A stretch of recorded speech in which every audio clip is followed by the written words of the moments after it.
Orang harus paham ini. Assalamualaikum warahmatullahi wabarakatuh. Warganet yang berbahagia, kita bersyukur hidup di Indonesia sebagai negara yang merdeka, sebagai tanah air kita.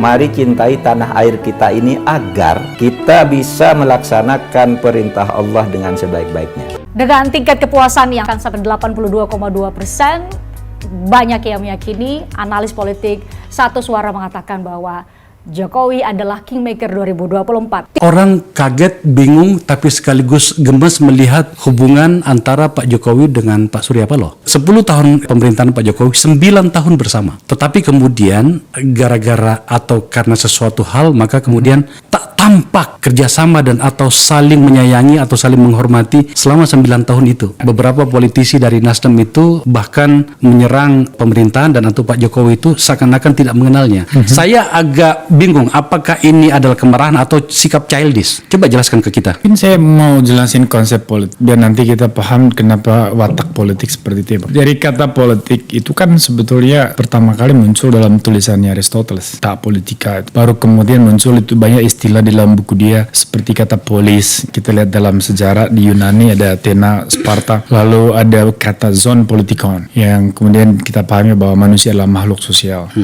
Nah, artinya politik pada hakikatnya ternyata berkaitan dengan kepentingan umum dalam kapasitas manusia sebagai makhluk sosial. Politik sebagai prinsip ya begitu. Dia mengatur kebaikan umum, kemaslahatan umum kalau dalam literatur Islam. Kalau literatur Barat itu ya common good, kepentingan umum. Sama aja, kemaslahatan, common good sama aja poinnya. Nah, tapi kalau politik dalam pengertian sebagai institusi, kita bicara demokrasi, kita bicara sistem yang lain. Politik sebagai praksis juga beda, Bang. Politik sebagai praksis yang kita bahas ini, soal kekuasaan, soal hubungan antara Pak Jokowi dengan Pak Surya Paloh. Nah, politik dalam praksis itu seringkali memang konsep yang cair. Sebagai konsep yang cair, tentu saja kita tidak punya parameter untuk menilai apakah ada kaidah yang harus dipegang, apakah kita bisa menebak bandulnya kemana dan seterusnya, nggak ada. Maka orang bilang dalam praksis politik yang sebenarnya apa yang dijelaskan oleh Laswell, who gets what, when and how, atau politik is the art of possibilities. Politik adalah seni kemungkinan. Tetapi saya membacanya begini, politik selalu melekat dengan kontekstur lokal, dengan konteks di mana dia hidup.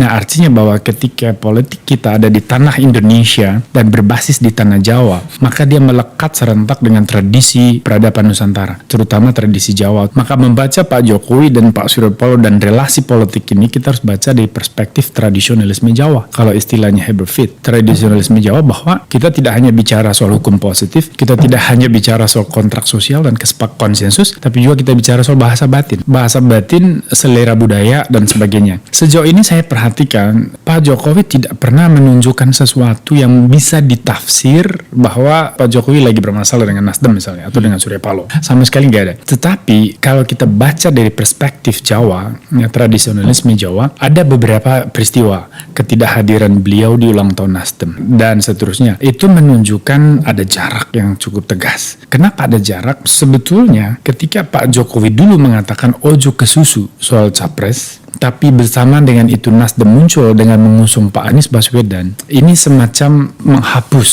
perintah presiden. Jadi apa yang dikehendaki oleh presiden itu dipatahkan oleh Nasdem. Nah, saya menduga sumbernya di situ. Maka ketika kemudian hubungan politik ini terlihat dingin, ya tentu saja karena Jokowi itu seorang Jawa, pribadi Jawa. Kita tidak bicara soal dia kelas sosial dari mana, tetapi bahwa Pak Jokowi itu adalah representasi paling sempurna dari tradisi politik Jawa. Seorang pribadi Jawa itu sosok yang sangat hormati pertemanan, sangat loyal pada prinsip-prinsip kebaikan yang sudah kita sepakati bersama. Nah, artinya bahwa saya tidak yakin bahwa Pak Jokowi marah ke Nasdem dalam konteks kesepakatan politik yang sudah dibangun 9 tahun. Tapi lebih marah ke tidak adanya respect terhadap Pak Jokowi sebagai sosok, sebagai bukan presiden tapi sebagai, ya menurut saya, tokoh panutan memang dalam politik Indonesia hari ini. Semoga Allah senantiasa menuntun kita di jalan yang diridhoinya. Aku qouli hadza, astaghfirullah li wa lakum. Wassalamualaikum warahmatullahi wabarakatuh.